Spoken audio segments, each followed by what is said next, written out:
Being outside sparks a lot of joy, and so does coffee. So when I found out about the Chamberlain Coffee Blank Street pop-up in Brooklyn and Manhattan, I found myself bundled up for fall and heading towards the train.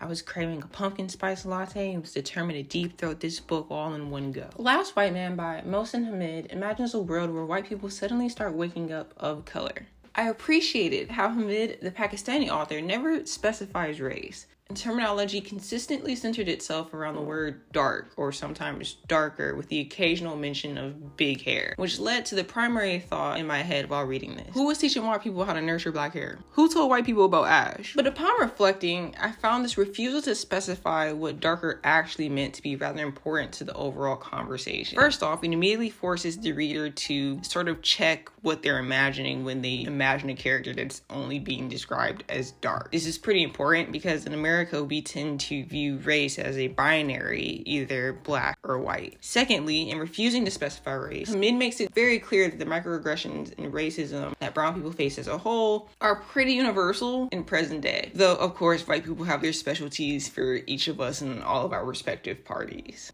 I feel like this is presented well in this alternate universe. Hamid takes into account many flavors of racism available in America to draw out his story, relying heavily on the characters, their occupations, and their age groups to paint a well-rounded portrayal of white America within the racial conversation. We have Anders, our main character, a peace-loving white man, probably considers himself an ally until the conversation gets a little bit too deep. He works at a bro gym. He's one of the first, if not the first people to quote-unquote turn or wake up as a person of color, though it's heavily implied that Anders is black. We are then introduced to his partner Una, a white girl who is described as like a middle-class yoga instructor. She rides her bike everywhere. She probably spent a lot of her time in like the West Village when she was in college. She basically lives in yoga clothes. We have Anders' father, who was probably a part of the generation after the boomers, is a liberal but has like Republican tendencies and probably can't handle change. And then Una's mother, who probably was an OG organizer for the January 6th insurrection. From those character descriptions, the parents are pretty self-explanatory. Ander and Una were pretty interesting in what they ended up representing in my interpretation of the book. They sort of represented a white racial curiosity, if you will. Ander, upon becoming black, immediately comments on the size of his penis. That is a running weird joke that white people have about black men, if you aren't familiar.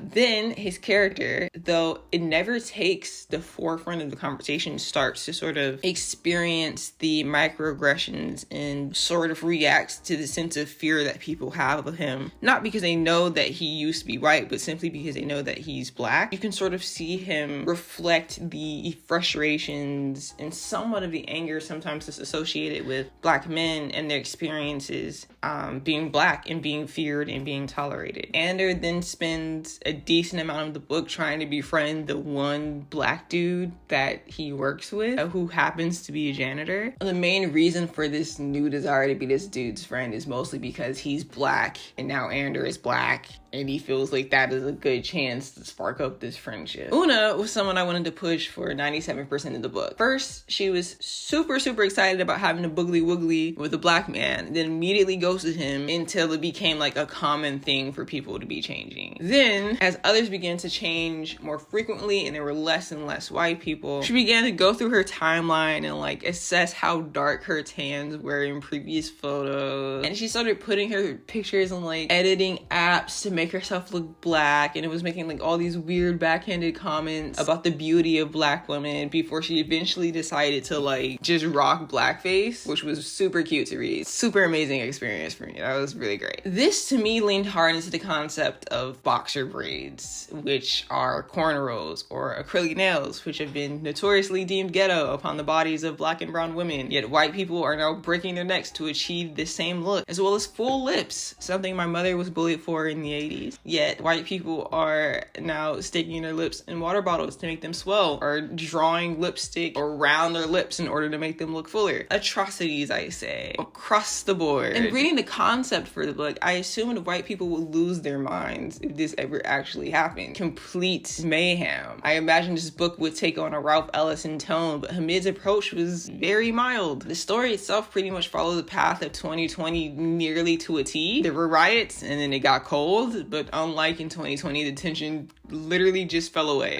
There still continue to be microaggressions, and even as the world was now very heavily black and brown, a weird sense of whiteness still prevailed in some people. Maybe as an American, having seen every facet of this country target and kill people like me or boycott entire brands because they supported black athletes advocating for our rights, I just don't trust that an experience like this would be so clean. I found myself reading and really trying to break down what it is about black and brown people that is so terrifying to white people. I understand the history that brought us to this point in that view and perception of black people, but there's always a part of me that goes, we didn't go and kidnap hundreds and thousands of people. We didn't go enslave several countries and nations and bring them to the economic brink because we didn't know how to grow corn. We didn't go and hunt black and brown people for sport. We didn't go into underdeveloped neighborhoods and pump them full of drugs. We don't kill white people in droves behind government uniforms. What is it that is so terrifying about us when white people have always been the ones to conquer and destroy? One would think that the author would be really trying to tell us something with a text and a concept like this, but it almost felt like the author was presenting a hypothetical series of facts. The tone was almost like, yep, white people do be white. Upon completion, the reader is left with almost nothing. Everything is wrapped up in this little tiny bow, and that's not real. I know I said this in my last video, but I would like to emphasize that there are white people making 30-minute video essays right now on why black women can't be fictional mermaids. And for that reason, my feelings about this book feel pretty unresolved. I expected more. I wanted more. I wanted to be reflecting upon some new concept. What if you were racist and woke up as a different race? That would be insane, and I wanted to be a part of that. But nonetheless, my coffee was good. Keep with the books, guys. Stacks.